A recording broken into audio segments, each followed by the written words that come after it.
Okay, let's do the episode. Everybody, welcome to Fortnightly Frontier, Star Citizen podcast with Meyer and Der Janitor. I can never pronounce the guy's name right.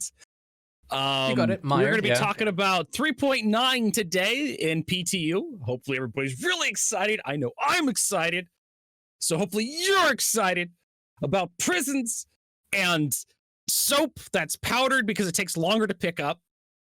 Obviously, because Star Citizen something Star Citizen delayed. Obviously, powdered soap because it's gonna be takes longer to pick up. All right, and you set the energy for the rest of the podcast. So, all right, guys, let's get into some Star Citizen 3.9 talking. Yeah, let's talk. Let's not do any actions. Let's not do any actions on this podcast, but let's talk. Let's talk. Because talking is super excited. I know I liked watching C-SPAN. Who else likes watching C-SPAN?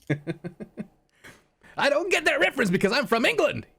All right, C-SPAN. It's you get to watch Parliament, American Parliament. Oh, okay. Oh yeah, okay. That's C-SPAN, essentially. Oh yeah, that scene from Futurama immediately popped to my mind. And she switches to the politics channel, and Brian Bender immediately asleep, like snoring. Anyway, yes, welcome to the Fortnightly Frontier. I'm not going to repeat my name just because Doogie Meyer Howser is the only person who, other than myself, who knows how to pronounce my name. And it took me like 3 years to teach him. So, yeah, I swear to God, I just have a naturally born speech impeachment. I swear to God, I don't do this on purpose. Speech impeachment? I think that was on purpose. All right. Well, I mean, so I'm just so sad my rimshot command doesn't work on this channel. I've got this instead. Does that work? That works. Yeah. Boom. Unsubscribed, unfollowed. Awful jokes. But yeah, welcome HC. Thank you for joining us, man. Like, for real. Thank you so much. We were supposed to get another guest on the show today, and I may have, or I may or may not have teased that on the social medias. But yes, Mitauchi was both not feeling well and had other he was preoccupied and with the real life stuff and also maybe online stuff, and also hasn't played 3.9 enough to justify a rambly episode of the Fortnightly Frontier podcast. So we're just gonna be, rambling. Say it in so Dutch. Rambling engage. What? All right. But yes, 3.9 is in PTU. Yep. That's Wave 1 PTU, in fact. So subscribers and Wave 1, concierge. Yes. So I believe if you subscribe right now for 1 month for $10, you too can get access. So yes, I'm shilling for CIG. Yes, I know what I'm doing. For the low price. 60 helmets in form of the current subscriber flare. Those aren't in yet. The flare subscriber flare? The flare? The flare, yeah. They're not in yet, though. Yes. They'll be... the flares are in, but the helmets aren't. The flares are in. The What? helmets aren't. Oh, right. Yeah, the flares, they're the weird colored flares that... It's just not confusing enough, right? The flare flares? What are you talking about? Oh, you mean the flare? Yeah. Oh, man, like, I don't get those. I don't like them. I just don't. The helmets or the flares? The flare flares. They're consumables. The flare flares? Yeah. I thought they were lazy, just to recolor the lights, whatever. That are consumable. If you're a in-game photographer, they are a godsend. Hasgaha basically creamed his pants when he saw them. Oh my God. Yeah, because I got Roxanne going through my head right now. What was it, the police? Roxanne, you don't have to put on the red lights. Roxanne, but yeah, you don't have to put on that dress tonight. Speaking of dresses, those are in. Well, kinda. Kind of, sort of, yes. Buster did a whole thing on heels recently. She was so excited that women now have options. So now I know what a pump is. Did you notice, though? What? Did you notice that they don't actually get taller when they're wearing heels? So damn it. It's basically just a hole in the foot, where the foot usually is. Oh, really? That's a clever way of doing it, honestly, without having to like mess around with all the animations and butt popping and stuff. Like yeah. Butt popping. Yeah, Love it. yeah. Saying it how it is. I mean, I'm a pirate and Star Citizen. Show me the booty. I want the booty. But yeah, and I think that's the reason why the female character got the booty, because there were just so many pirates in the game at that point. Yeah. Interesting. So you think that once prison gameplay is in, the booty will start getting smaller? Perhaps people stop pursuing the booty so much. As soon as you go to pyro, it just grows to gigantic proportions, doesn't fit in any seat anymore. Okay, so this is so dumb. What are we talking about? We started about high heels, butt popping, women having options, holes in their feet. There's probably a crucifixion joke in there somewhere about how it only takes one nail to hang a painting of Jesus Christ. Even less than SC because he'd be T-posed. Oh yeah, already in the correct position. Yeah. But yeah. But yeah. Back to Star Citizen. Star Citizen, 3.9 PTU. Oh, it's been a long time coming, just because we just watched ISC and they go into detail of the technical difficulties they've had to endure just because of this whole work at home situation brought on by the human malware problem. Yeah. But it's finally there. And what do you guys think of? Well, the first question of all the since all the items like that have been pushed to 4.0 or later patches, do you think it's still a good patch 3.0? I was actually really floored by some of the moons I landed on around Microtech and the weather locomotion. Not only does it affect players, but also affect ships. Now, I haven't flown around enough to really kind of get a full grasp of it. We did a lot of prison gameplay. Like we spent like an entire broadcast inside the prisons, also, just were you trying to leave. Were you floored by the moons because they forgot to change the gravity from 1G to something like 0.3 that it's supposed to be? No, that's expected. Like you go to Delamar and Delamar is like the thing's the size of Pluto and has the gravity of Earth. What is this moon made out of? Like we looked it up. It's like, okay, what's the most densest material we know known to man? Is like obtanium or something, or can't remember what the hell op something. Neutronium? It's like the last element on like the periodic table, and it's just like, nope, that's not dense enough. What about a neutron star? What's the average density of a neutron star? That the fits. Average density, I actually know, and it would be a lot more. Yeah, so we looked up somewhere in between. Yeah. We looked up the gravitational. Well, we know what the gravitational pull of Delamar is, and then we looked up the circumference of it, or the diameter of it, and then we figured out how much mass it has, and we just kind of calculated the density off that, and you're like, this thing is impossible. Like it's like a black hole singularity, just about. Maybe its core is made out of quantanium. That would definitely make it pretty interesting to mine there. Is it called Quantanium? I hate the name. It's dumb. I know, me too. Quantanium. It just my eyes just roll right every time I hear it. My eyes roll right around in my head. It's like the worst. It's science fiction. You just add quantum at the beginning of a phrase, and it immediately makes it cool. No, they did the opposite, and they made it lame. Like with Mass Effect, it's or like we could just add the word matter to it, like proto matter, red matter, brown matter. Exactly, white that'd matter. be cool. Quantum matter, or like brown. Does it matter? Yeah. Quantum elements, I don't know, but quantanium just sounds like anium. I don't know, something about the word anium that just drives me up the wall. Anyway, so you talked about. Do you think it's as dumb as unobtainium from Avatar? No, I think unobtainium is pretty stupid. It is pretty stupid, but it's too on the nose. It's too. It's like it's unobtainable, unobtainium. Yeah, so we are here to obtain it. Yeah.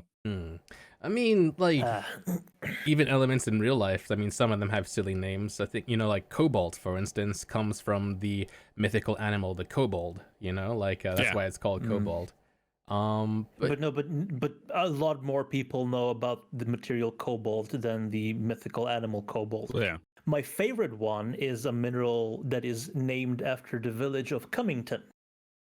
So it's named Cummingtonite. There's also a long time ago there was Americanium, and because there was they made a molecule in America and they named it temporarily. It was on the called americium. Yeah. Which was probably the one came before that, and it was used in the compound. Yeah. They made something in a lab in America, and they're like, what are we going to call it? Americanum. They probably changed its name to americium. And for a little while, the periodic table was Americum. And there's also one called like Russianium or something, or Moscowium. Yeah. It was named after the lab it was discovered in. The more obscure ones, the ones lower down the periodic table, those have quite silly names. Yeah. But I'm just happy that we've discovered pretty much all of them by now, because if an American scientist were to discover something, I'm pretty sure there will be some huge push to name it Freedonium or something like that. Freedonium. I mean, science is full of random names like that. Like for instance, there's a gene in in embryology that plays a huge part in like the formation of the fetus, and it's called the Sonic Hedgehog, because the person who found it was really into Sonic. Yeah. Sonic Hedgehog. I'm fine with obscure things like that having in-joke names. But something that is a huge part of the economy having the silly, stupid name like Quantanium, I'm sure it'll become a household name that everyone will know to fear eventually, because it is one of the is the first unstable ore that they've introduced. I haven't had a chance to play any of that gameplay yet. But I don't have a prospector, so I can't. I have to rent one. Everybody in the PTU should have them all. I don't. Also, prospector's like 40,000 to rent. You've got 15 million in PTU. What the hell are you doing? I know. I could probably just buy one. I spent the entire broadcast in prison.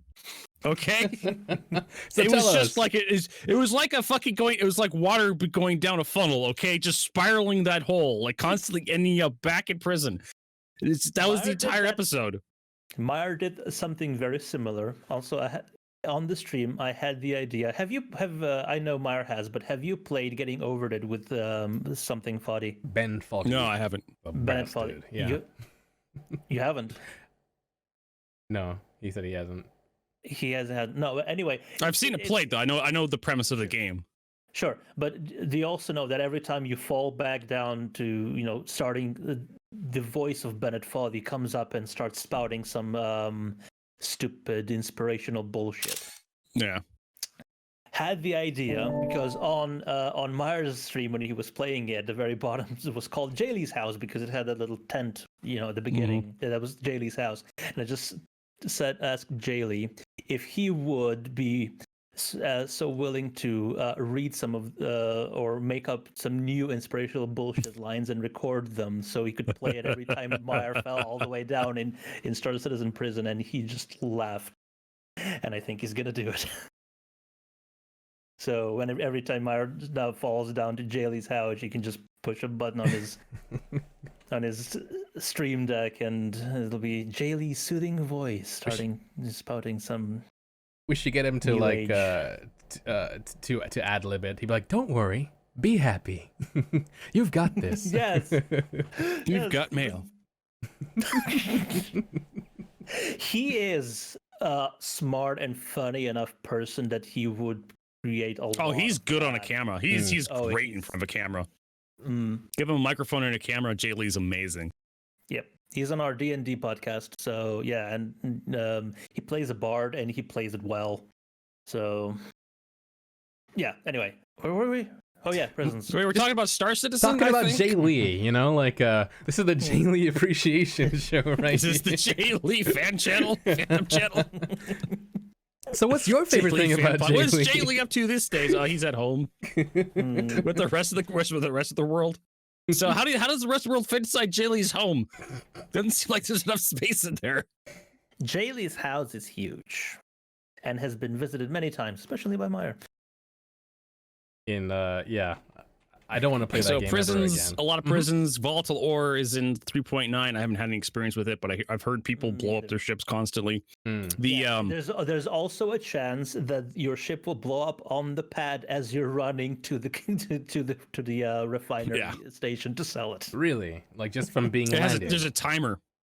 As soon as you load it, there's a what do they call it? Not a decompression. Detonation? A degradation? There's like a degradation, kind of like decomposition. Decomposition. Timer. Okay. It's like what's that fertilizer turns into explosives? That stuff degrades over time as you transport it. Okay. Nitrate fertilizer. Probably. Ammonium nitrate.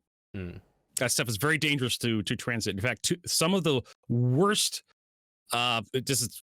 some of the worst industrial accidents in the world that have claimed the most lives, at least in America, or at least over the world, have been due to cause of improperly shipped ammonium nitrate. Is it as dangerous as pistachios? No, more dangerous than pistachios.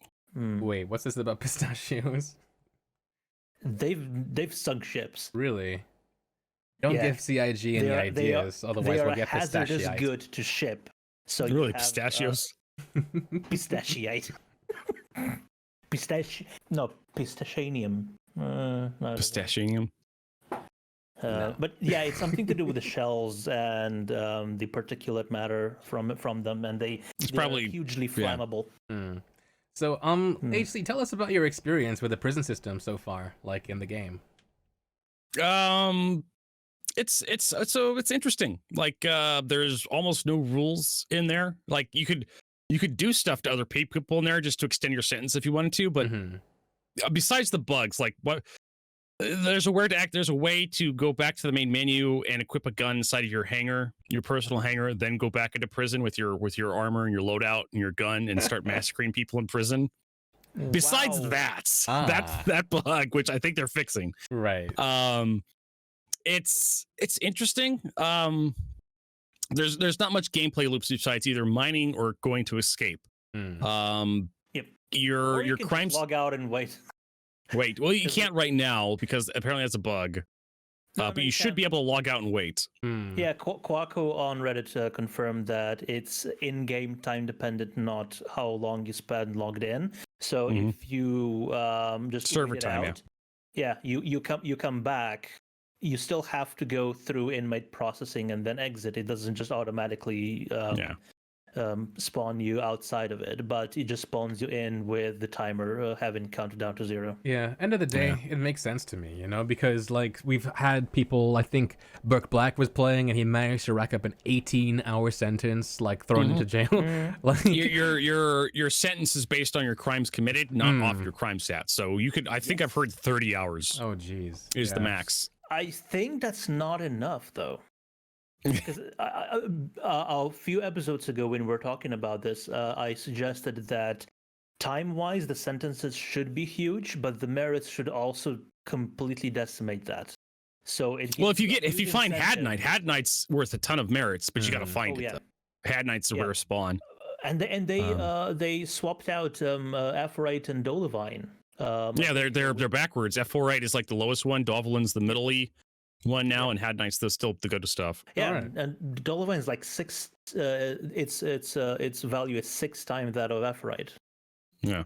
So and that was weird because Dovalin was just worthless. It was really hard to mine, and it was just the worst out of the bunch. Yeah, exactly. I think that just got it wrong because the way it behaved, especially, I think it should have been worth a lot more to merit the risk you have to take, because it was very easy to blow up. It was way too volatile. But I was actually able to escape prison a few times. And I mentioned on the pre-show before we started recording. That I managed to make my way out, and it was like the first time in a long time that I had literally asphyxiated in Star Citizen, trying to get on board a caterpillar someone had left derelict on the surface of Aberdeen. So that was interesting. You have to have someone help you if you're going to escape. That's all there is to it. Because if you go out, sure. If you get out, isn't it right now that even it's not the Novikov suit. What's the one you can get at Grimhex, the red one? The Caldera. There's the Caldera and there's the Novikov. The Novikov is the cold one, and the Caldera is the hot one. Yeah. No, Caldera is the manufacturer, isn't it? Don't believe. I thought there was two suits, the Caldera and the Novikov. One was cold, one was hot. But I think Novikov is the cold one, and Caldera makes both. I think that's how it is. All right. Anyway, the red one goes to plus 225 degrees Celsius. Yeah, that is its for limit. for hot ones. Yes, but Aberdeen is harder than that. Is it? Yeah, it's like 300 something Celsius. No, it's 230, so it's right above it. But still, it still gives you a timer. If it was below 225, you would be fine until your oxygen ran out. Right. But right now, you actually, I don't know exactly how long it takes for your oxygen. But you don't have that suit on Aberdeen. Like you only have your prison suit. You do have enough. You have like 10 minutes before you expire on the surface of Aberdeen. But for some reason, that timer isn't 100% accurate. Your suit, your suit and your internals heat up at different rates. So the timer, you may actually die before that timer runs out. Oh, okay. Because your character expires. But there is a garage. I wasn't able to find the garage for the Ursas. Yeah, you can run to the Ursa rover. Great. You're in a vehicle now. You could survive indefinitely. How are you going to get off the surface of Aberdeen with crime stat and bounty hunters looking for you? Because according to people who have actually experienced this gameplay loop, as soon as you begin the escape, I'm not going to spoil it for everybody because I know people want to look this up or find it on their own.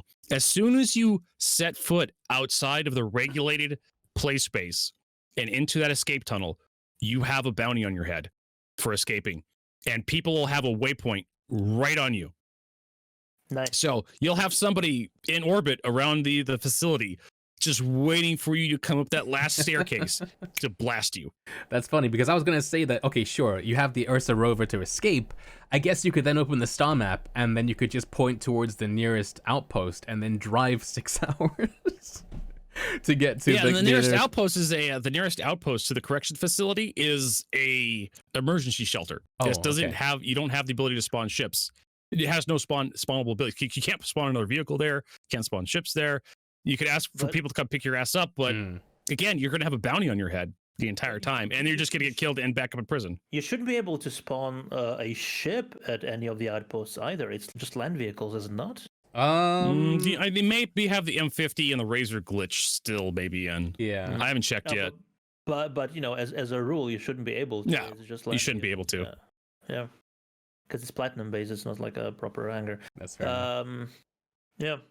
But yeah, if you want to escape, you're going to need help. You're going to need an accomplice, and there is a trespassing field around. There's a no fire zone, if I remember correctly, and a trespassing no fly zone. Not an actual destroy your ship no fly zone. There's just a no trespassing zone around it. So if someone comes in, same as Calmer Rays, so if someone comes in to pick you up, they'll become a criminal, and then crime stat, Yeah, so they'll become a criminal if they decide to loiter in that zone, or you can get, like I said, you can hijack one of the Ursas, drive out of it, they can pick you up, and then you have to deal with that crime stat. But we did hack it away. I did do the hack away mission for it. We actually murdered a whole bunch of security guards to hack away our crime stat, and we found out it's whoever plugs in the hacking tool first. That's whose crime stat's going to go away, because I ended up hacking away my partner's crime. So all his murder he did went away. But as an escaped convict, you only have one crime to hack away, which is your incarceration. Okay. That's all you have to do. But it takes like 5 minutes. Because all the others are already expunged, awaiting your release from prison. Yeah, they've already charged you and convicted you of all your previous crimes. You're just incarcerated. So if you do any more crimes, it doesn't matter. You're just incarcerated. You shouldn't be released because that's the worst. Should we talk about some leaks here? Leaks. I mean, I'm not Evocati. I don't got to worry about it. No. But this wasn't even in Evocati. This was in data mined stuff. Oh, data mine ship. Yeah. Okay. Yeah. Sure. Why not? Sure. Because I remember, I think Myra and I were talking about something like this. It is somewhere was text for reasons why you want to why the crimes are being expunged. Oh yes, I saw that. I saw the placeholder stuff when I was hacking away my crime stat. I can't remember all of them, but we can go ahead and talk about them. I saw them. Isn't that old? I mean, is that for when you're doing your own active crime crime stat? If you're trying to get rid of your incarceration, If you go to you go to a security bunker, you plug that were escaping prison, plug in the hacking tool, and you finish the hack, and it goes to expunge your crime. You only have one thing on there, which is incarceration. It'll give you a list of 5 unique options. Are those options unique to your other crimes? I chose the Imperator Pardon. Okay. Which was one of them. So it's in now. So it's not leak anymore. It had PH in front of it, which stands for placeholder, but it had a whole bunch of options. They've been in since 3.8. The PH. But is that in for all? It's in now. Yeah, 3.9 right now. Is it only for the incarceration one? It's only for incarceration. They've been in since 3.8. When I was hacking away my buddy's crime stat, completely different options came up that exist in live right now. Yeah, because in live, I know that you can say things like insanity as a cause or medical reasons. Yeah, those have arrest, been in, There's been instant for ages. Yeah. I guess I'm just not a good enough criminal, so I don't know about all that. No, but I was thinking a possibility for this would be to if your friend or org member is imprisoned and you, without any crime stat, go to one of those security outposts and hack away, could you maybe then change? You can't hack for the people right now. But I would love to have that to be an option. It would be interesting if you could, because everybody gets their own prisoner number. So if you knew their number, you could do it for them. Yeah, if you knew the record and whatnot, you can look them up on the database and expunge their record for them. That would, but it has to be whoever holds now. But I would love to do that. So that would be another way of getting out of prison. So somebody's there for weeks. Like say, just been ganking and pad ramming and pirating. And they accrue so many crimes that they are incarcerated for weeks. So even if they went the legit route of mining Hadnite and Dolivine, it would still take them days to get all the merits. But somebody could just go and hack it and select their name and the reason for pardon. They have a grandma to support or whatever. I don't know. Imperator Pardon. That's my favorite one. That's got the Imperator Pardon me. Yeah. They also said there's going to be a chance for failure for hacking crime stat away in the future. Like you can get more crime stat for hacking away crime stat because you were discovered by the police and they discovered you in the system. So they charge you with tampering with the evidence and they lock you out. So you have to start the hack all over again. It would be nice if there was a mini game. Mentioned that on a yeah. Well, the minigame too. Yeah, would be nice. There will be I don't know on which. Probably need the building block stuff first before they do anything more. I don't know on which IC they talk because I have that. It's been a long time ago. Yeah. Index. Yeah, but it was mentioned that the key, the hacking key, is a shortcut that you pay for if you don't want to manually hack. Ah, okay. If you go the manual hack route, you don't need the key. But then you do have to, do whatever is going to be the mini game or actual. It would be cool if it was some sort of visual code that you had to manipulate, like one of those flow graphs they have. So basically, rerouting AI code. What was that? What was that game that was actual hacking? Like it was just a MS DOS prompt, and you had to do GTFO. There was a game like that. Have you heard of GTFO? There was a game that was literally. It was blue. There was a game. And a while ago, connecting to nodes, and you had to hack, and then you had to connect via several servers along the world. So Hacknet? That sounds about right. Yeah, that sounds about right. I wonder if CSU will go that route, where you have to walk up to a terminal and you have stuff you have to type in. So you basically have to know a little. It kind of teaches you a little bit about how to connect to stuff and whatnot. But you're also collecting applets. To accelerate hacking, you're actually injecting pre-made code into correct places. Like this is just too complicated. Can I just abduct the Imperator's daughter and just mail him her thumb or something to get out of prison? That's why you have the key that you can use to just plug it in the USB drive and it does it for you. I think as a principle, CIG won't be adding elements into the game that you need to have had knowledge of before getting into the game. Things you'll generally have to learn, and there'd be in-game processes. So I don't think you'd necessarily need to be able to know DOS to do these things. So just because otherwise you'll lock up people out of the gameplay because not everybody knows how It to would use it. definitely be some sort of point and click interface. It wouldn't be actual code. GUI interface. Yeah. Yeah. Although, Just create a GUI interface and Visual Basics to track his IP. That'll be down. That'll be great. I think this Deus Ex had a sort of interesting hacking mechanic, but it was actually quite simplified. Which one? Oh God, I think. Do you want to talk about Deus Ex the original, Deus Ex Invisible War, Deus Ex Mankind Divided, Deus Ex? I think Mankind Divided. Yeah. Yeah, Mankind Divided had a pretty good one. You had to click on nodes, and you had like this little mini game you can play. I liked how in Mankind Divided you could actually be discovered. It didn't pause the games when you were hacking. In fact, there was a special key binding to look around from the thing you were hacking to make sure guards weren't sneaking up on you. Oh, really? I Yeah. didn't know that, and I got caught all the time. There's a game that came out, I think, last year. It was about the dark web, and it's like a horror game where you had to like learn how to hack and stuff, and like load onto the dark web and like look over your shoulder. Like an indie game thing. Yeah, and like Hacknet. Someone mentioned Hacknet. Is that what it was called? Probably. Yeah. That was really freaky looking, man. Like, I don't think I could do that. But yeah, I think if we had like, you played Mass Effect 1 and stuff like that. If that kind of like hacking gameplay, I'd be down with. Or God, that stupid little circle game. It was like a little circle version of Frogger. Yeah. Or even just use Omni Gel. I'm just gonna melt down some of the 50 assault rifles that I have in my backpack and just slap some Omni Gel on it and just break into the break into the building. Or even Andromeda's Sudoku puzzles would be okay. As long as, like there's a variation, I won't mind. Yeah. As long as it's not brain dead. Uplink was the game. Uplink, okay. Uplink. Yeah, it's a hacker simulator. Yeah. It's really cool. It actually gets very difficult as you progress. It's about actually teaches you what subnet masking is.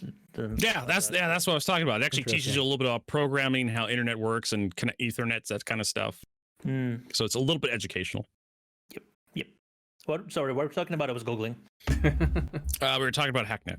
Talking about hacking and various other games and how we can make Star Citizen more in depth. Well, it's getting more in depth than every patch. There's one thing I do appreciate, but I don't like as a streamer, is that some of the mini games for like mining, especially, require just enough concentration for myself that I can't read chat while I'm doing them. Every time I go over and look at chat to like read some comment or something, my whatever my mining goes into the red immediately. It's just like, oh shit. Or you pull up a ship and you go read chat and you never see which hangar's in. Yeah, that's that too. Or I'm just talking. I'm walking and talking. And I just forget. The number just falls out of my head. Yeah, gone. We needed like tattooed. I wish they had like they need better like indicators of where your ship's parked, like either on your HUD or on your wrist. With the new building blocks elevator interface that you have at Microtech, they had the perfect opportunity to make the button for the hangar where your ship is somewhat highlighted somewhat differently, but just have like a little ship icon, like a ship icon in the pill thing. Yeah. That would be nice. That'd be nice. One of these days. I mean, they already know which hangar it is because both the ASUB terminal and the announcer voice tells you which one it is. So they already have that information. It would be very easy, especially with the new building blocks interface, to just do that. Yeah. Come on. So HC, I'd like to know your final verdict really with the prison system. You've played it. You've done a whole stream on trying to escape. You've done it a few times now. How do you feel about it? Like, let's pretend like the platforming mechanics are perfect and like you don't slip by accident and you can't jump. Like, you mean the ice skating low gravity mechanic? It literally, for those of you who don't know what it's like to try to platform in Star Citizen, imagine the worst ice physics you can have combined with roller skates. Your character will just literally glide off a ledge sometimes. And there's nothing you can do. So you have to time your jump to either be perfect, or you just have to jump into a wall where the platform, you got a wall on the platform and you just jump into the wall and your character stops on the platform because you ran into a wall. I think a lot of that is down to that desync issue that they are trying to track down right now. Well, it's just your character doesn't actually walk in Star Citizen. I'm convinced of this. Your character actually kind of slides across the ground like on invisible wheels, because every time you walk around over a low gravity environment and your character hits like a bump, like a riser in the ground, like a pipe or something that your character would have to walk over, that would like a little tiny ramp, your character gets airtime. Like you're like a remote control car. Your character just launches instead of just your character stepping over it. Your character I don't think there's any first-person shooter game where a character actually they uses the locomotion of the animation as a means of propulsion. It's basically just to mask and approximate the character movement. So maybe with the new stuff that Eva Herzog. I was trying to fix something on Discord. So you can hear something. You fixed something. Oh yeah. Done broke it. Done broke the camera. I was saying. What do I think about prisons? Let's try to drag this back. I think it's about walking. It's about time. Well, they put it. It's about damn time we got something in Star Citizen to make it hard mode. For people who want to be bad boys or bad girls, because now you have to start thinking about some of these illegal missions, or if you just want to start blowing shit up randomly. That is not the game Star Citizen was supposed to be. It's about time. Yeah, because now 100%. We can start seeing Star Citizen bloom into what, because I played Freelancer, I played Privateer, Wing Commander Privateer, I played the Wing Commander games, I played just about every Chris Roberts game you can imagine.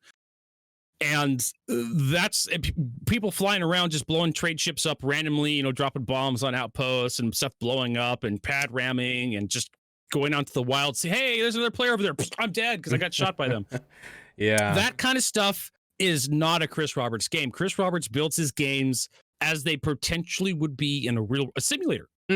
It's a simulator. As people always spit that around. Like they like to spit that out at you. It's like, it's a Second Life simulator. That's kind of what Chris Roberts wants. He wants this fantastical science fiction element where you can go, you could be somebody, you could be the man, you could be the woman you've always wanted to be, the star captain, Enterprise, and have adventures and all this crazy, or you could be really evil. But if you want to be evil, it's going to be hard mode. You're going to have, there's going to be extra steps you're going to have to go through. Yeah, and part of that is creating the ultimate sandbox that Star Citizen needs. But a consequence of that is that if people can be douchebags, they're gonna be douchebags. But on the other hand, you need to have not tools to mitigate it, but to create the appropriate amount of risk for it, and prisons are a good step in that direction. Yeah. Have you and just having this hand of God saying no would not be a thing that would just happen in Star Citizen. Yeah. Have you ever played? Did you ever play DayZ back when it was like in alpha, when it first came out, and like it had that first wave of people playing it? Back then, Dean Hall, he called it a social experiment or like something thereof. And when it first came out, people were in there willing to help each other and play around, and it felt like a living, breathing game. A couple weeks go by, it becomes mainstream, and you have people. Well, you just said it. The point I was gonna make. As soon as a game goes mainstream, you have a whole bunch of assholes come in, and they have completely casual people who just want to sit down, have a beer. Oh, look, I have a gun. I'm gonna use it. Look, a bunch of people killed. Wow, this is amazing. Oh God, I've been shot. This sucks. Yeah, that's invested in the lore and in the bigger. They're not invested in the game. They're not invested in their character. Their character is disposable. They can respawn. They know that. They don't care about role playing. They don't care about that building of adventure of trying to. And I think CIG said this before, and I think this is probably a good statement for a lot of artists, especially video games.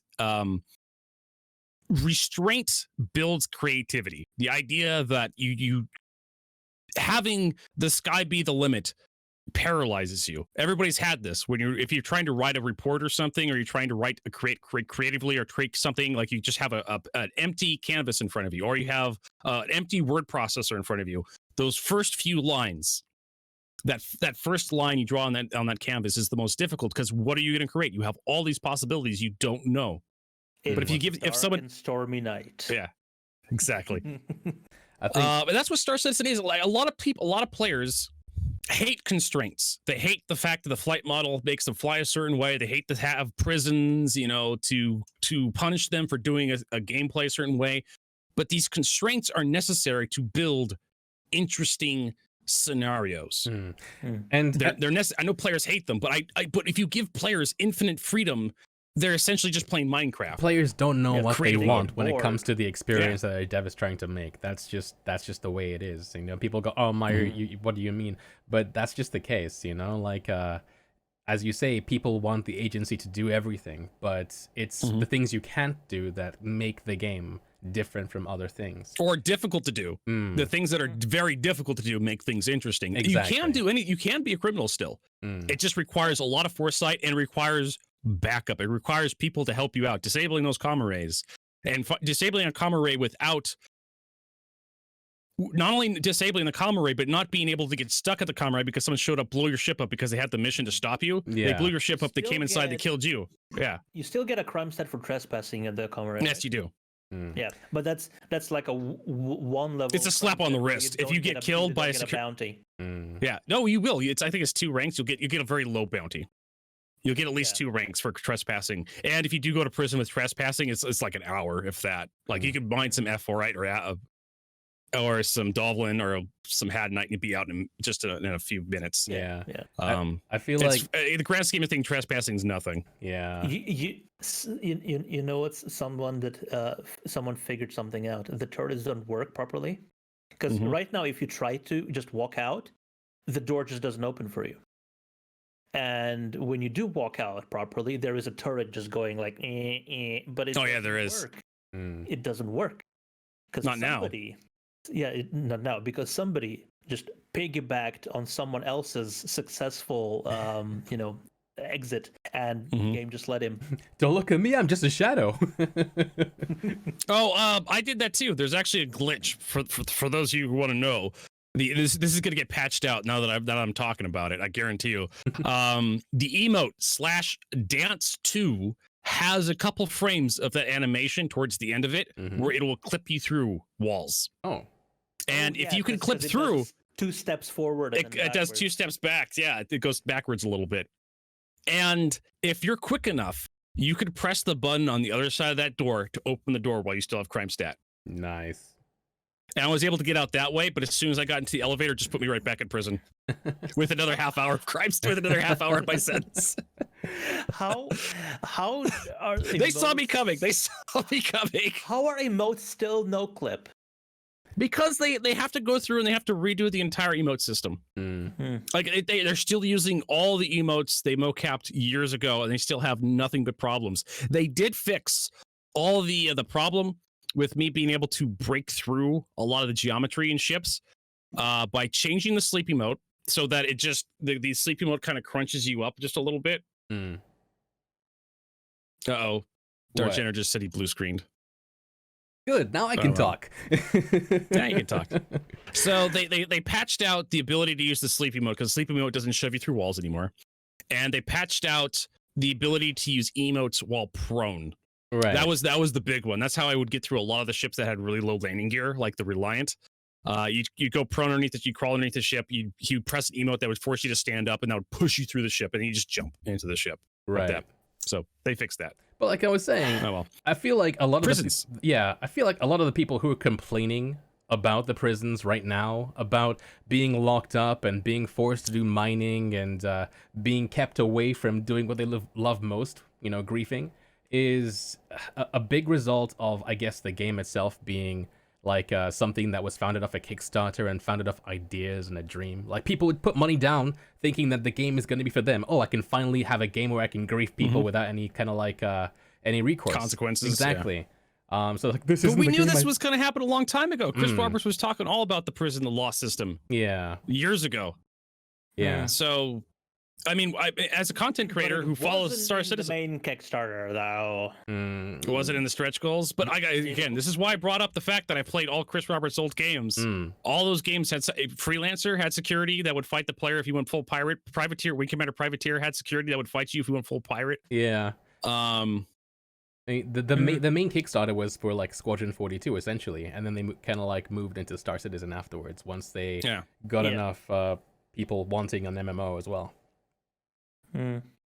It's just So I knew this was coming. It was meant to be like a military thing, sort of not like freelancer, but wing commander. Well, it was designed to be, if I remember the pitch correctly. Can't really be a pirate there. If I remember the pitch correctly, it was you were going to have Squadron 42 primarily. You were going to start that, and then you would have a multiplayer launch option from Squadron 42, which would take you into like a freelancer universe. So you'd have the campaign mode, and then you'd have a multiplayer mode you'd be able to launch into. So, but it's been such a long time ago. Does it really still matter? I mean, the game, from the day the Kickstarter ended, the game started growing and expanding beyond it. And that's why I agree with people that say there was like what do they call that? Feature creep. I agree with people that say there was feature creep. Years ago, there was a lot of feature creep. Chris Roberts went insane when he got all that money. He's like, oh my God, we're going to make this amazing game. The last stretch goal was at 63 million, and everything else since has been just fulfilling everything that was promised until that point. I think if any popular game dev, would have gotten that money to make their game, I think Chris is a good one to have had it, because all these things that he's, promised ages ago and that kind of thing, like, are ideas that he has had since the 90s. There's a really old podcast, like, from, like, the mid-90s, like, where he's, like, in a game dev conference talking about things like server meshing. Was it even a podcast? It wasn't a podcast. I mean, was it just... It was an interview. The podcast didn't happen. Podcast didn't happen that year. Yeah, those. Call it an interview or a symposium or whatever it was, but it was like this big old meeting or whatever of game devs, and he was talking about server meshing and how in the future this could be an amazing way of making games. And now he has all that money, and now we're in 2020, so he can now finally do it. So I think that much just makes the whole project seem that much more cool to me, like I agree with you. I think Chris Roberts was a good choice. As much shit as people give Chris Roberts and Sadney Gardner and all the other people that work for CIG, it's just like they've done a pretty good job so far, in my opinion. I mean, they're pushing patches quarterly now. They're obviously trying their best. And you look at Star Citizen at the beginning of every year, at the end of every year, they're making progress. Every year there's progress. The argument I would listen to is they're not making progress quick enough, but they're at least they're communicating with the but nobody's ever attempted a game of this scope before, so how can we actually tell? Well, actually, hey, I'm not gonna bring it up. It's pointless. You're gonna have to invest in a decent pair of spectacles if you're gonna do that. I do have a pair of spectacles around here somewhere. Just for this occasion. Only for driving and walking and reading and interacting with the general public. I don't wear them on stream that much. They reflect light. Yeah, they do. Yeah, so you can do that anime thing. But yeah. So prisons. Have we covered prisons already? We were talking about people complaining about prisons. PvP. Speaking of people complaining, what about the new survival mechanic? Hunger, thirst, temperature. The thirst and the hunger didn't hit me that hard in my playthrough. So there may be bugs where I crashed out a couple times. So supposedly you could get a reset. Or it could have been stuck at 100%, or maybe it just reset every time I crashed. I don't know. It didn't hurt me that hard, the thirst and hunger. Temperature did a little bit, but I was able to avoid that. Oxygen only in the temperature and oxygen only really hurt me in prison when I was trying my escape. And I think my headcanon, my theory on this is that it's only going to be an issue when you go out into the wilderness where you don't have civilization. If you go onto a deep space exploration, like you pull a Star Trek Voyager, get flung halfway across the Star Citizen universe, oh crap, we're nowhere near any sort of natural occurring food or water source. Now we have to rough it. Yeah, that's when it's going to be a problem. When your character's literally spending, you have like an entire week's or month's session out in the middle of nowhere. Like we're going prospecting in this uncharted system, and we're going to be out there. Our org is going to be out there for the next month, and now you have to figure out how to feed and water 200 individuals. That's a really cool gameplay idea. So you have like a meter that drops from, I think there is oversaturation. There's like a little yellow bar above the number when it gets that, but then it starts dropping. So you think it would be a decent, like a hidden mitigation? So when you're on, let's say, a Carrack has a fully stocked kitchen that you can't access, for instance, or if you're at a station, that those meters just freeze at where they are. So I don't think it is. I think they're going to keep ticking no matter where you are.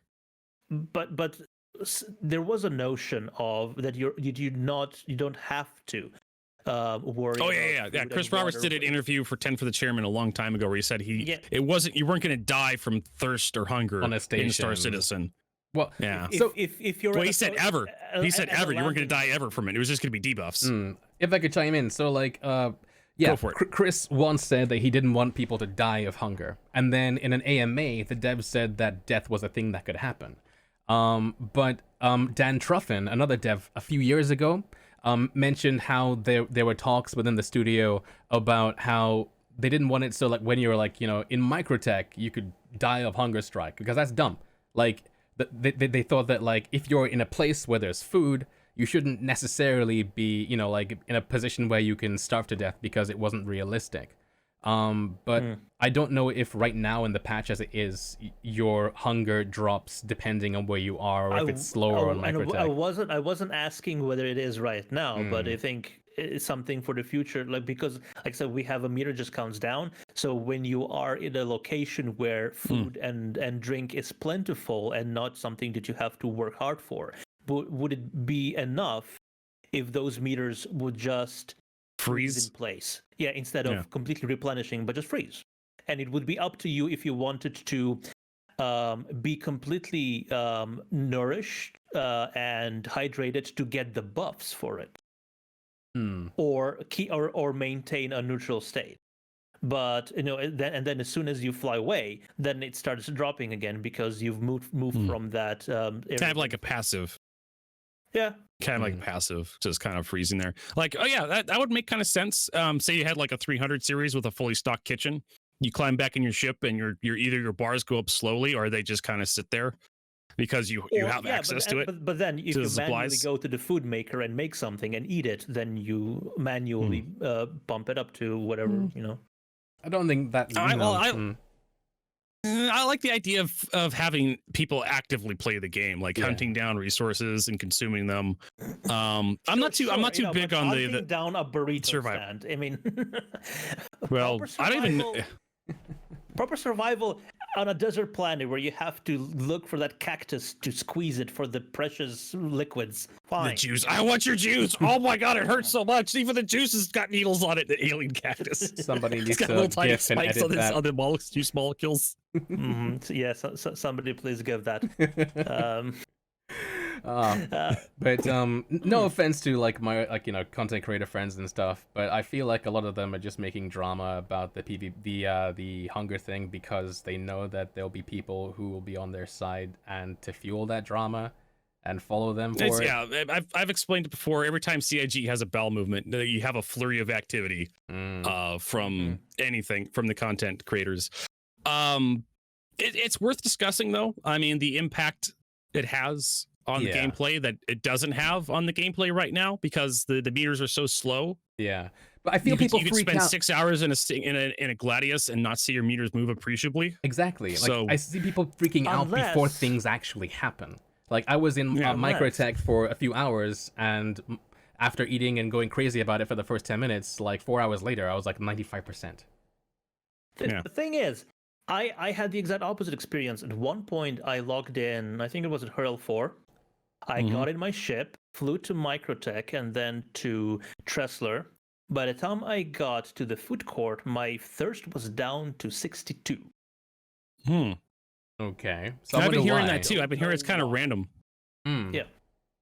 And I didn't eat a bowl of salt beforehand. When I logged in, I went out bought a bottle of juice, drank it. It tried to stow a couple juices in my inventory. They just disappeared. And then I just did my normal broadcast, crashed out a couple times. I had no problem with hunger and thirst the entire time I was playing. There are buffs for hydration, and there are buffs for like hypermetabolism or whatever. I wonder if if you start your gameplay session and you drink 1 bottle of water and you eat a burger, if that buff lasts so long that like that's why you didn't see those effects. Because... Probably just a bug. Honestly, Yeah. one of us could be is why bugged it's here. still I in don't know which one the PTU. intended way is, though. That's the Yeah. problem.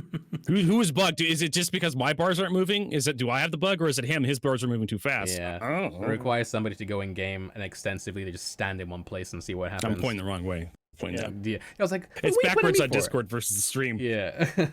Yeah. And anyway, that's why it's still in PTU. Yeah. That's why it's not live, Yeah. because there's still stuff to be found out. Still But as a stuff to do. concept, I do. I guess we like could talk it. about the only thing I concept. don't like it is lack of beer.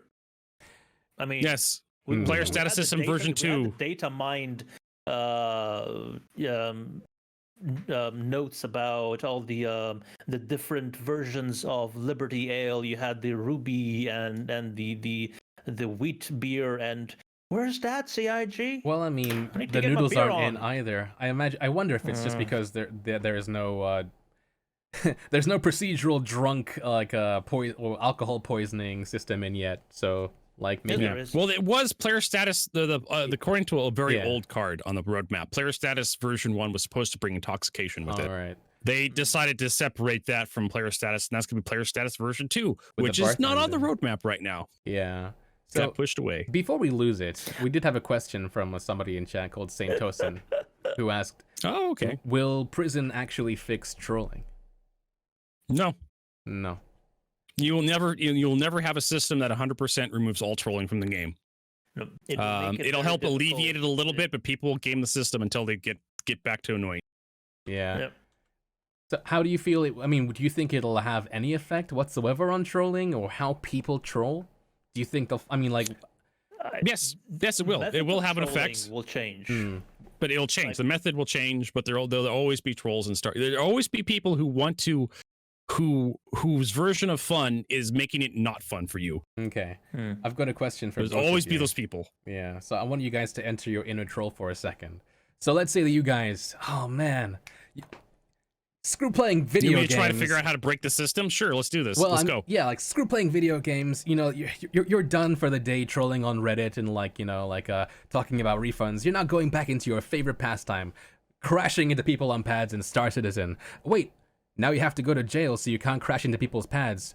What do you do to troll people now so that you can avoid being like not being able to play the game? How would you go about trolling now? Getting in someone's ship, setting my spawn point to the medical bay, hiding in a closet, waiting for them to take off, shoot him in the back of the head as soon as they leave the comraries.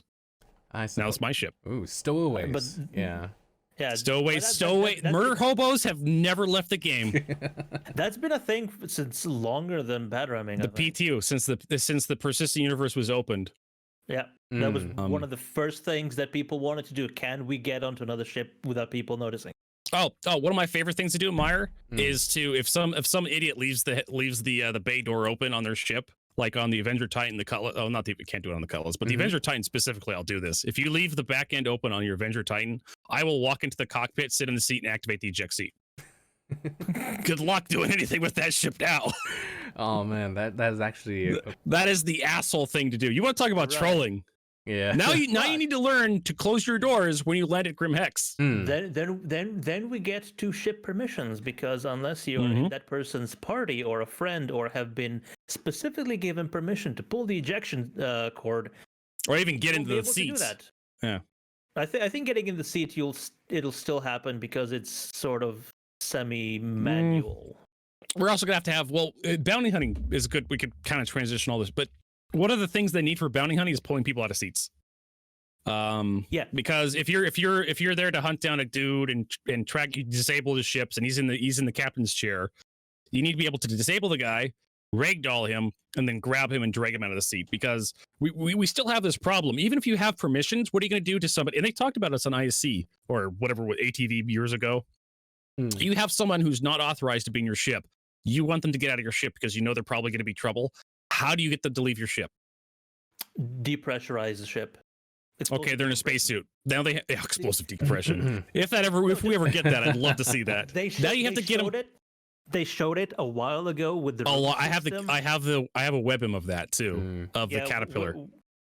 was it? No, I don't think it was the caterpillar. It was just No, they showed the decompression of the caterpillar. They also showed some other stuff for explosive decompression. But I remember the caterpillar. They showed us opening the doors, turning off the air shield, turning off the gravity physics grid, and then turning off the air shields in the caterpillar cargo hold, and all the cargo went outside. Yeah, exactly. That was really old. Something. Yeah, it's really old. Yeah, and we still don't have even gas mixing when it comes to the room system. But no, where was I? Where we were talking about? We were talking about Star Citizen. We were talking about trolling. Getting people out of your ships. So another thing that is in 3.9 that I did that it had something similar to what you're talking about was I will go backwards from it. I glitched into a UEE Avenger via the sleep emote, and then I had to take out the pilot, and it took me 2 clips with my P8SC shooting him around the seat into the arm to eventually get him to die, and then the seat turned around so I could fly away.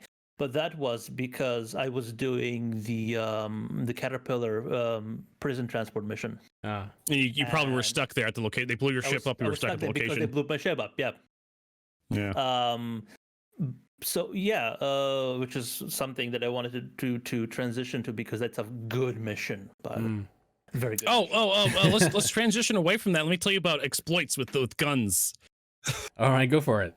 Do you know you can actually poke the barrel of your gun through that seat and just shoot the guy in the back of the head? Oh, really? Now you tell me. Yeah. You can also poke your barrel of your gun through any thin enough material as glass. So the cockpit glass, you can also poke. It requires you can't aim down sights because it changes where the bullets come from when you aim down sights. Okay. But when you're not aiming down sights, the bullet actually comes from the barrel of your gun. And so if you could just kind of move up and just get that barrel to penetrate like any object, you can actually shoot someone behind a door or a wall or a glass. I've never been able to do that because every time it just does this. It raises the barrel, right? So what I do is I kind of figure out where they are, where the barrel is on my screen, and then I just aim down till the barrel is where I think it's going to be to shoot the person. Then I pull the trigger and it kills them. Oh, God. I've done that to the NPCs on the 890 jump mission because sometimes the NPCs will lock out doors if they stand too close to a door. The game will just leave the door shut, and there's an NPC on the backside of the door, and you get rid of because of the detection zones, right? They get stuck in the detection zone, so when somebody else gets to it, it doesn't register them. It happens at our corp all the time. Yeah. And then you manually open the door, anyways, like 5 NPCs waiting to exit, and they have too stupid. Caterpillar mission. I tried to do the Caterpillar mission. I wasn't able to finish it. I tried doing it. I got killed like within the first module of the Caterpillar mission. I got sent to prison, and then that was just it. Like that was that funnel. Me circling that funnel, just getting constantly put back into prison. That's what happened to me too. I went with Paul. And so the way you have to do it is one person stays in the ship and the other person goes inside to take care of the NPCs inside it, because eventually UEE shows up and you have to fend them off. And but Paul managed to kill 4 out of the 10 guards, and he got killed with my Karna, I would have to say. I would highly recommend turning off the comm array. Turn off the comm array before you do the mission. Supposedly it stops the enemy reinforcements from spawning, which I don't know. But it doesn't also stop your crime stat, does it? For some reason. It does. It didn't. If you turn off it does prevent you from getting more crime stat. I think yours was bugged. Right. I think yours was bugged. Right. I think you were in a monitor space even though your helmet showed you weren't. Right. And anyway, so if you have a colorless red, you're going to respawn at. It makes it so you don't go to prison. With the comm array go off, with a friend with a cutlass red. Wait, if you die, you respawn at the cutlass? Yeah. You should if you surely. Well, I'm pretty sure you respawn at prison. But you should respawn at the red if the comm array is turned off. That's a good point. Yeah. Because go on. No. Yes. He has a good point. If you do the comm array, if you turn off the comm array, somebody else has to do it, so you don't have the crime stat. And then when you storm the Caterpillar, you start killing the guards, you don't get a crime stat. And if they do kill you, you just respawn at the red. Yeah. Or 890. Because how Luke Presley described how the first iteration of this like going to prison thing works is that if you have a really high crime stat and you just die somewhere in deep space, you'll respawn at Port Tressler or wherever else that you landed. You have to die within the arrest zone of somebody who either has a bounty hunting mission or a specific NPC that has those permissions that I'll make them bounty hunters too. So I guess if you have Navy or Hurston Security, yeah, or another player. Yeah, so I haven't tried it yet, but it's a good thing. I mean, it's something to try. Going with a red, dying before the red gets blown up, and seeing if you spawn in the red, or if you just go straight to prison. So the thing is, and then the way the mission progresses is you have to go to a laptop on the Caterpillar, get the transport list, and then compare that with the names you get in the mission, which is why I suggest you get a pen and paper and write all these things down, because or just hit print screen. Information. Well, print screen works. Well, yeah, you could and put them next to you, but I mean, or chat should write it down. or you could rely. Or you could just write it down. Chat is trolling. I mean, you just write everything down, because who has a pen and paper next to their computer? So I do, because I remember Avenger games back in the day, and I had to draw my own flipping maps. Nerds. A lot of you. Oh, there's a really cool game called GTFO. It recently came out, and in it you have to like sneak around past all these monsters and zombies looking for specific items. And to find the items, you need to like you need to log into a terminal and actually use like DOS prompts and stuff to find these things. So when you first start, it tells you need to find this key card and you need to find this item. So you log in and it tells you exactly where to find those things. It'd be cool if that's how you went about doing it in SC, instead of it just feeding you the information. Yeah, well, you get the prisoner transport list, and it says name and prisoner number. Right. And the prisoner number is the only thing that's displayed on the cryopod. Oh. So you then have to match up. You have to find the name that the person that asked you to free. You have to find it on the list, see which number it is, and then go through a fuckload of prison cells and find the which I love. People. Right. I love how there's no waypoint. Like you actually have to kind of either remember it, write it down. I just like how hand-holding, too much hand-holding ruins shit. It causes your brain to atrophy.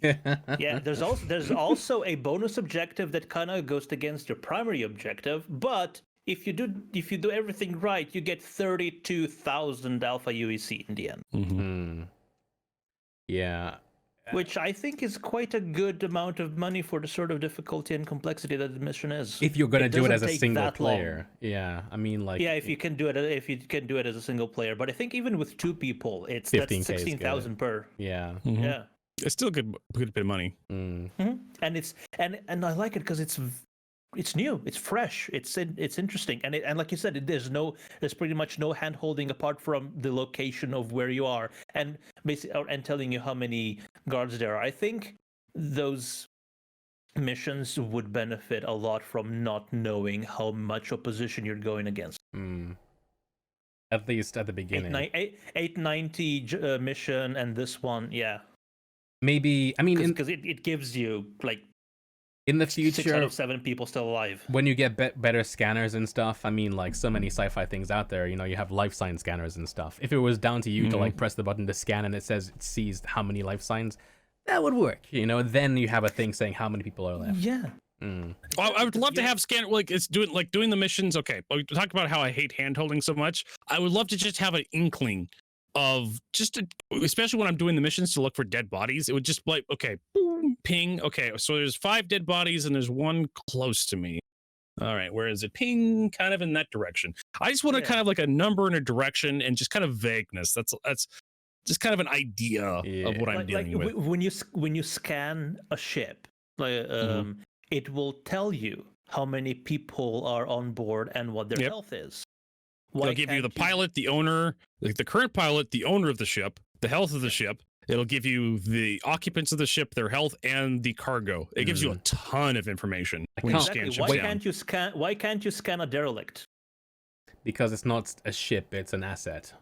I Yeah, know. I know. They need, you need to have areas you should be able to scan. Like Yeah. that. Oh boy, let's talk about exploration now. Scanning for areas. Right, but like, can you just imagine a scanner good enough to detect a dead body, right? Mm-hmm. And you get one of those missions where you have to find the 6 crew members on a blown up ship, but you scan it, and it just shows you there's 7 corpses or 5 corpses instead of the 6 that the mission described.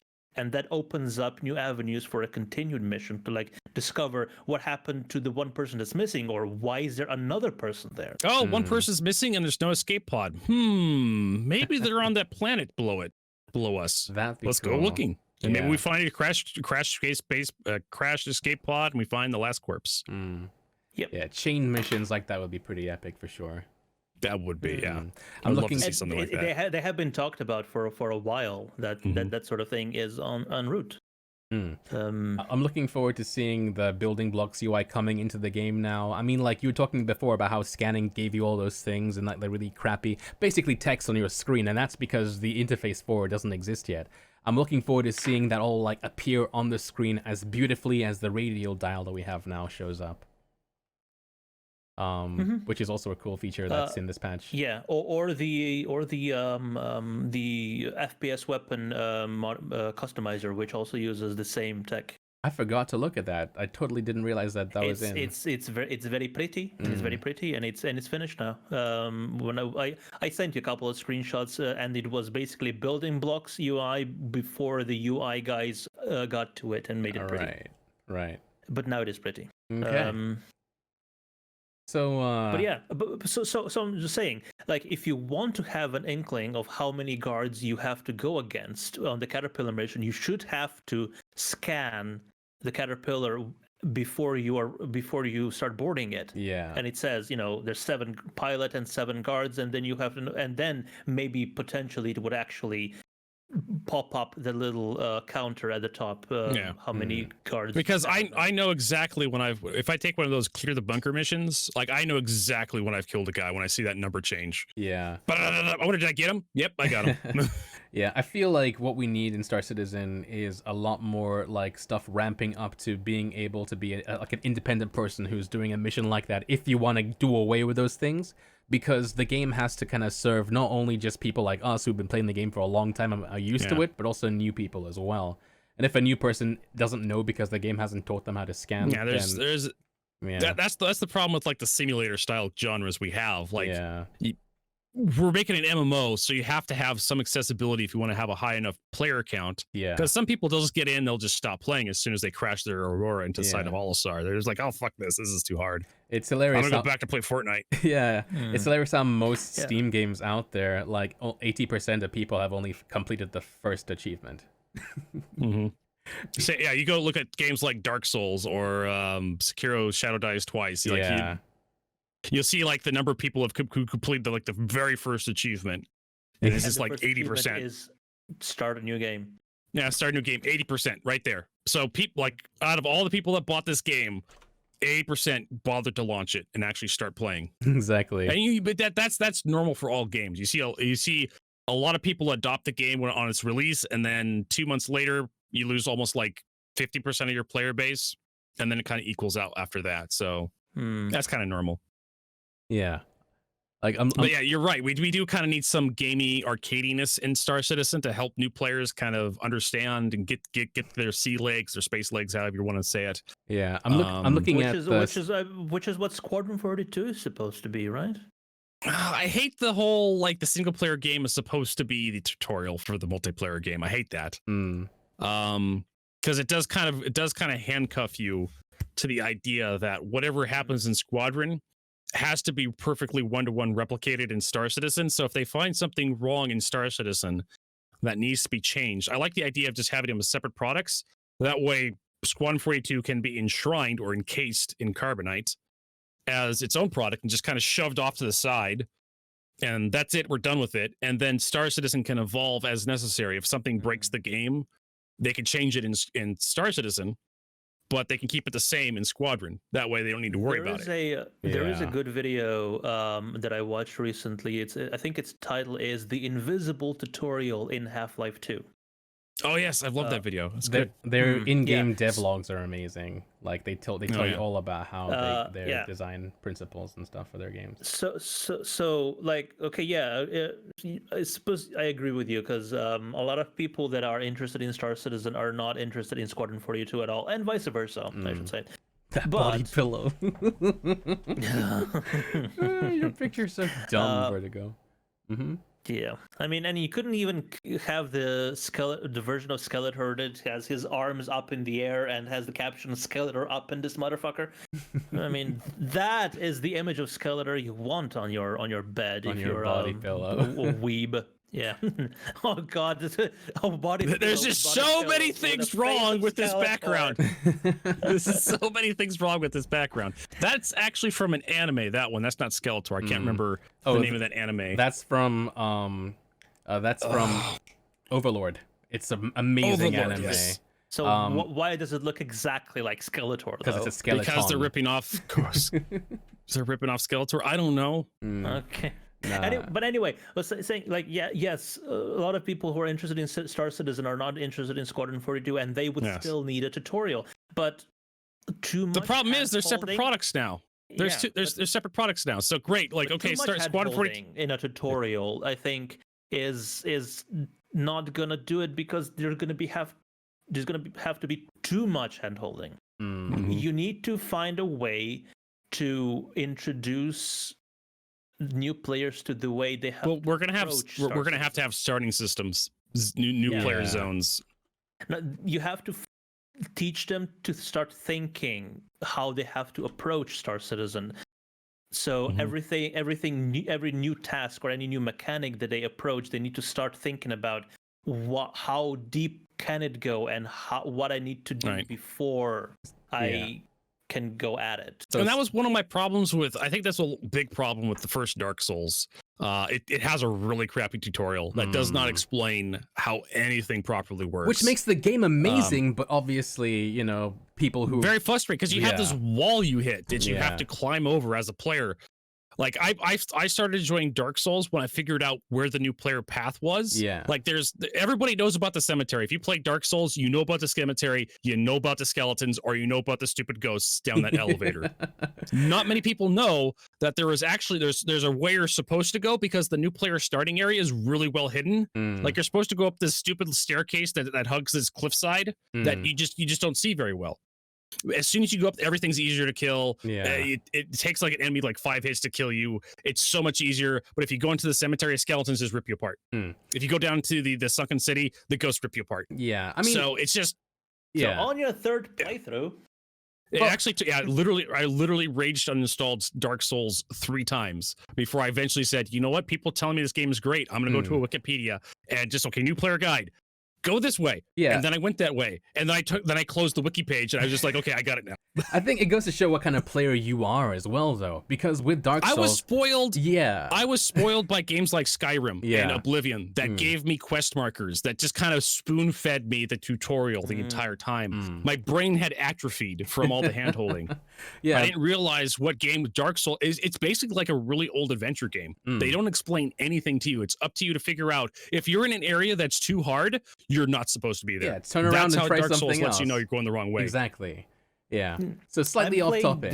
Divinity 2, Divinity whatever it is, Divinity 2, whatever the subtitle is, and it's got those areas. Yeah, and I thought I was getting too good at the game because I was owning everybody, but then went to a place I wasn't supposed to and got my entire group got one shot at the same time. So yeah. Maybe not. Yeah. And then went elsewhere. Yeah. So slightly off topic. Exactly. I looked at the numbers for Sekiro because we're talking about the new player experience and how many people stop playing because things are too tough. So Sekiro on Steam sold 2 million copies. But as far as Steam achievements go, only 66% of people beat the first boss. So so what was the name of the first boss again? What was the boss's name, by the way?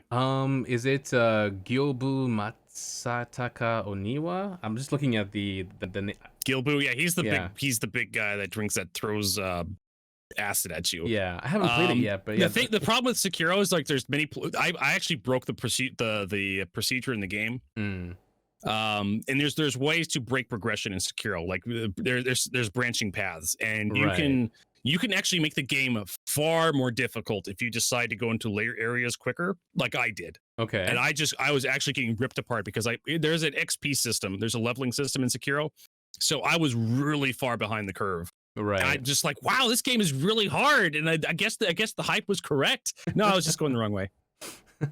I just like the cemetery again. Yeah. Yeah, it's like cemetery. All right. I just kept running there was this mini boss that was just ripping me apart every time, and I just didn't realize I was under leveled the entire time.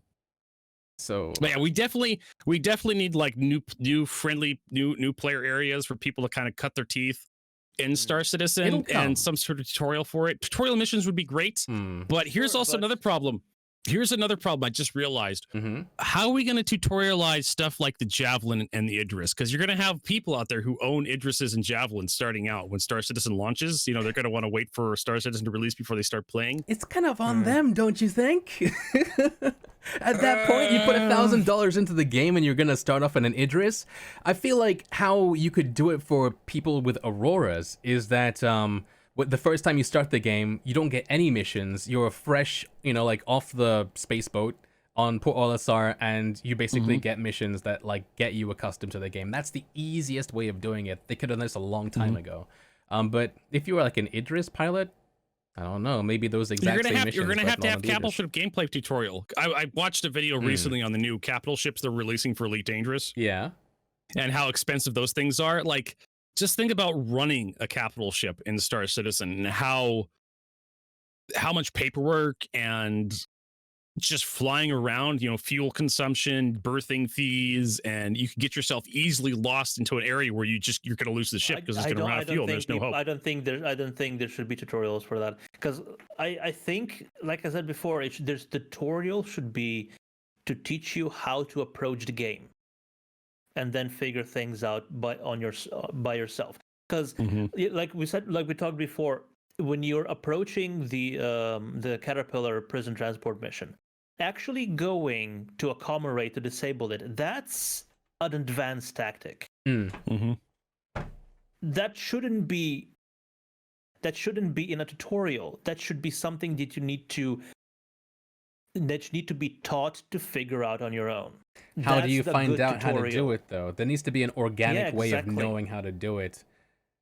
Yeah, and that's a good tutorial, which is the point that I was trying to bring up before with the video, Half-Life's Invisible tutorial, which is the opposite of the new Doom tutorial, which basically stops the action and tells you what to do.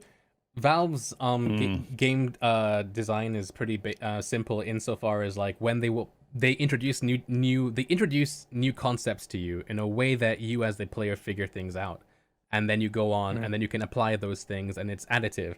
But like that's Valve and that's a single player game. But like with Star Citizen, with everything so open, unless of course you start off the game in a series of linear tunnels going through stuff, it's very different. I don't think that it's easy to put that exact same game design ethos into it. But yeah. Well, yeah, like then again, making a tutorial that doesn't feel like a tutorial is difficult. Yeah. Yeah. But then again, we don't know how Star Citizen is going to start for a single player. Right now, you just wake up at a landing zone. We don't of your choosing, of your choosing. We don't like. Have you played Guild Wars? No, sorry. No, ages ago. No, that actually has a very good tutorial section, which is basically a single player game that teaches you how to play before the actual multiplayer game starts. Right. So it's possible that, even Star Citizen is going to have a sort of hand-holdy single player section before they open up the MMO doors. I wouldn't be against that. Like Paul in chat says, it'd be cool if there was like a license system or something where you'd basically be like on your own or with other rookie like citizens. You have to go through a series of, can you do this? Can you do that? Are you sure? Okay, good boy. Have your license. Now you can play the game.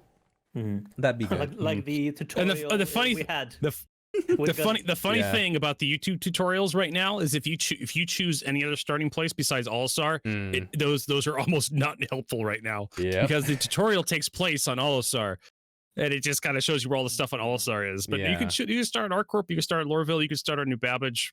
Yep. Good luck trying to find your way out of ArcCorp as a new player. Yeah.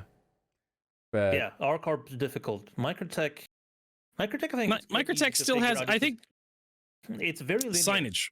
mm, So's Lorville. Lorville's pretty linear. It's just Oh no. no, it is. Like once you get downstairs, you have a very circular area that kind of branches out. But once you get into the metro stuff, it's pretty easy. Oh yeah, sure. The metro, yeah, but L19. You gotta get to the metro first. L19 is like a 5-pointed star that just branches out everywhere. And Yeah, that's the nightmare. Like you could easily not figure your way to the bus stop in Area 18 easily. I've met a couple of people I've played with. Where I've come across new players just wandering around Area 18. I just that's why I keep my microphone on. If I see another player, I say, "Hey, citizen, how's it going?" And sometimes you get a response, and you're like, "Yeah, I'm new to this game. I downloaded it today. How the hell do I get out of here?" "Oh, follow me to the tram." And then you just like, "Hey, want to do some missions? Want to ride one of my ships into the universe? Let's do this." People finding Tisha before they find the way to out. Yeah. asking for asking the black market mercenary, "How the hell do I get out of here? How did you get in here?" "I'm not a very clever man."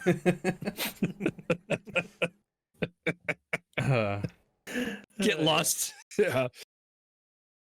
She needs bouncers that actually prevent you from approaching. She needs to sit like a proper lady. I swear to God.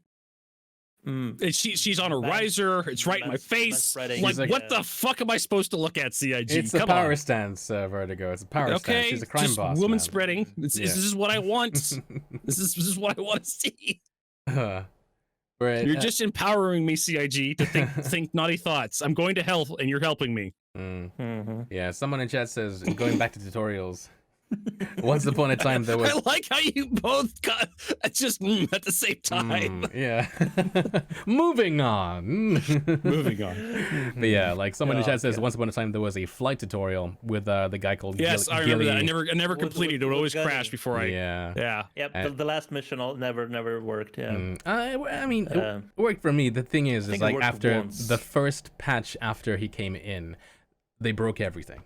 Because they were at that time they were still like tweaking the flights, the flight controls and stuff, and the way they macroed Gilly, the guy like the flight instructor. Gilly, not Gunny. Yeah. Yeah, his name was Gilly. There became a point where like he'd be okay, now follow me out. Careful, these ships ain't cheap. And then he'd like say, "I'll race ya," and then he'd gun straight into an asteroid. Yeah. And then you're just stuck. But yeah. Mine just kept crashing. And I gave up. The feel Crashing of to that desktop. tutorial was great, though. It was cool. Oh, it was great. Yeah, watching the hangar open above you and him dekettling over and going up through the It was great. Yeah. I loved it. So, I mean, we could go on for ages, and I'd love to, but it's 1 a.m. And see, this is the reason why Paul doesn't want me and Vertigo on the captain's table at the same time anymore, because we go for hours. Yes. Hours. Like a Duracell and battery. hours. Wait, are we talking about podcasts? Anyway, so before we finish, I guess. What else is in 3.0? I mean, what else is in 3.9? I mean, like locomotion. Oh, player locomotion. Also, it affects ships now. Yep. If you turn the engines off on your ship, the wind will blow your ship away. Yeah, I was watching Zockley yesterday. He managed to drive an Ursa rover. He found like a snowdrift in the perfect location to take a ramp on top of the commons. Then he drove over onto the sky bridge, and then he got out, and then the wind blew the Ursa to the side, and he had to like get back inside and fix it. Yeah, because the Ursa weighs like 5 pounds. Apparently, yeah, or something. Yeah, 5 kilograms. So I guess I love the immersiveness of the locomotion system because it makes traveling around far more interesting. And leaning into the wind, and you can't run if it's blizzarding. You literally can't do it, because if you did, you would be on your face immediately. So HC, what is your most favorite feature of 3.9 so far for you? Favorite feature, like prisons, I guess. I'll have to say there's not any really many maple features in 3.9. But I think prisons are going to change a lot about Star Citizen going forward. Law and Order and whatnot. Definitely it's going to change how people approach the game. I'm interested in the challenge that the criminal missions are going to bring. So how to do them, how to get away with them successfully, how to make a living off them. We'll see. What about you, Darge? The Prowler that we didn't touch upon. Oh yeah, the Prowler. Well, I mean, we went on so many tangents. Yeah, I know. Also, it's about time we started wrapping up. Yeah, but just to quickly do it, the Prowler. I want more ships with that design language because it is. I want more ships with that cockpit. Yeah, the AR cockpit. The actual Prowler itself, it's completely useless to me. It's useless for most people. It's just basically a hoplite. Yeah. It's basically a hoplite with a smaller, with all stealth components, and it's the first ship in game that has the air shields, but I can actually see them as well. The Cutlass is supposed to have them, but I guess now they have the shaders so they can put them in. It is. The rear ramp is supposed to have one. I haven't seen any mention of that. Do Google. Anyway, I think Ben Lesnick said it years ago. It was supposed to have a rear air shield over the rear ramp. Yeah, look it up. Get educated. All right, yeah, we'll do. Get good, nerd. Fun fact on the Prowler, like this is a dumb thing you can do. If you keep spamming the J key, which is the VTOL toggle, you can actually make it flap its wings like go. You can do like bird sounds too, like a flap its wings. And something I didn't know. That's pretty fun. If you power off and start powering on before the animation finishes, the animation won't start up again. And I didn't know about the button to manually open and close those things. So I was flying around with the thing closed. Third person. Third person, yeah. It took me a while to find that button too. I'm just looking, okay, where are the options to open the exterior on this thing? Oh, there's one to toggle the cockpit. That's click. Oh, turn the cockpit off. Oh, that's cool. Click. So I love that effect. It's one of those things where you just immediately you're 5 meters away from a station. Yeah. It's one of those things where you just have to kind of like just press all the buttons to see what happens sometimes. And it's how are you supposed to know unless you press all the buttons? Yeah, I love it. It's if you've ever played Titanfall, it's that exact same feel. Or let's go back OG. How about Steel Battalion on the Xbox, the original Xbox? I never got to play. Did you have the controls and everything? Like the Yes, I had two friends who bought it for the original Xbox. Right. And the control, it had foot pedals, it had two joysticks, had this huge thing, this monolith of a controller you had to hook together. Have you heard of it, Darge? And plug into the Xbox. It was amazing. Have you heard of it? Sorry? Have you heard of Steel Battalion's the control? Oh, it's disgusting. No. It's amazing. It's like is it as disgusting as the farming simulator controllers you can buy? Even more so. Probably. Even more so. I mean, look it up. I don't believe you. I'll look it up. Steel Battalion. But every mech in Steel Battalion, they call them vertical tanks, but they're mechs, had an amazing startup sequence that used the whole controller to start up the mech, and the cockpit would assemble around you too. Like you'd just be sitting there looking at a nice little field with cows moving off in the distance. I see. And then you press the start button, and the cockpit would just come around you, just close it. These are actually just pedals from a racing they probably wheel. I posted it on the Discord thing there. You can see the two joysticks, several toggles. But the Prowler just makes me Titanfall. I love that stuff. Steel Battalion, I love that stuff. So the Prowler just speaks to me. See, and its controller, if some entrepreneurial maker can get their butt off the ground now that they are sequestered away from reality, they could copy the Prowler's control interface for a true 6 degree of freedom controller, because that has a single sort of stick for everything. And I mean, it works in the game, but it needs R&D to work in real life. Well, definitely. Yeah. But any 6 degree of freedom controller needs that. Yeah, I mean, like, you can't just say that, oh, it exists in fantasy, so it sure can exist in real life too, you know? Like, Sure, but stuff in Star Citizen is kind of grounded in reality because it has all the correct moving parts, it seems. it looks well researched, I'll give you that, yeah. But I hope that, you know how we have the battle bridge on the 890? I hope that, like, because now, I mean, it's faked in a way, I guess, with the Teverins. It is faked, yeah. But I'd love the battle bridge to have like a projected kind of like visual of outside using that same tech. It's gonna have to. Otherwise, it's completely useless. Yeah.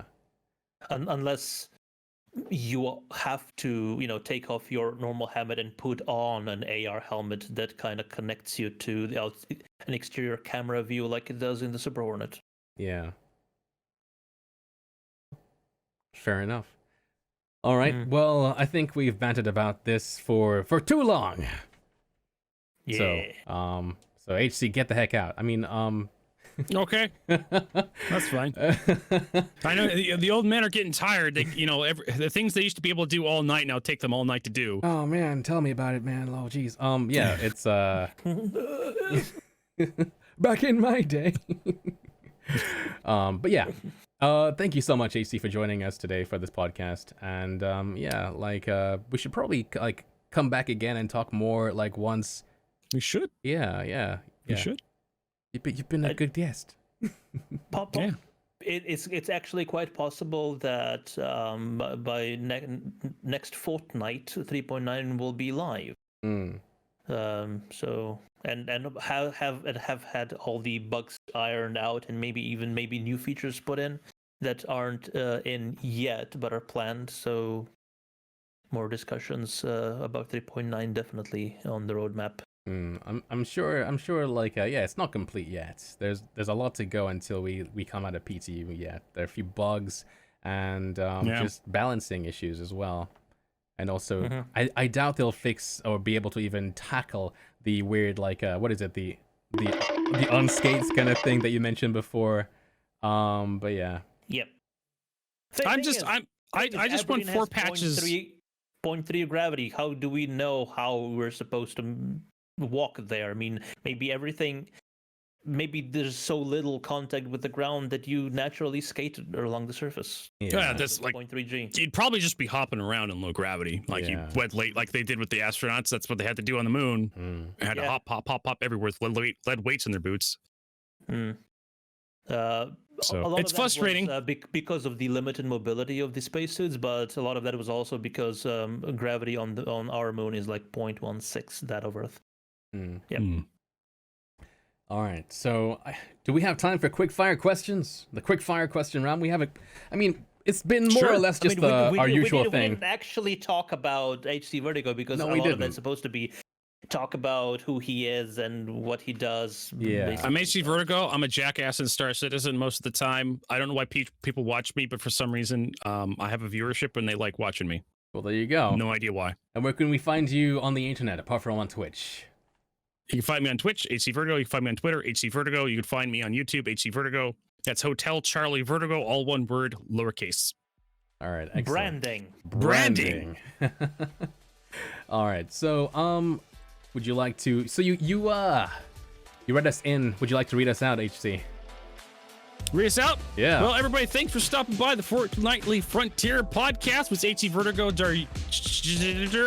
and Meyer. Sure. That works. That works. Hopefully see you again, everybody. Make sure to stay safe, stay sane, stay healthy in these interesting times we live in, and hopefully we'll see you again on the next podcast. Bye, everybody. How's that? Yeah, that was perfect. Thank you. Bye. That was perfect.